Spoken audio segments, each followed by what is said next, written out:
Yra vaikų, kurie mokosi tik tada, kai šalia yra mama arba tėtis. Vos tik suaugęs atsistoja, vaikas sustoja. Tokiu atveju tėvai tampa tarsi išorinė vaiko atrama. Primena, patvirtina, nuramina, padeda grįžti prie užduoties. Iš pirmo žvilgsnio gali atrodyti, kad vaikas tiesiog priprato būti prižiūrimas. Bet kartais už to slypi visai kitas poreikis – saugumo jausmas.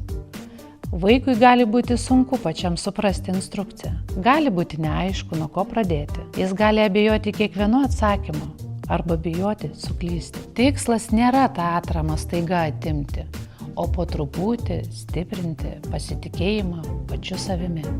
Pavyzdžiui, pirmą užduotį padarome kartu, antrą užduotį vaikas pabando pats, o tada kartu pasitikriname. Taip vaikas mokosi ne tik atlikti užduotį, o pasitikėti savo procesu.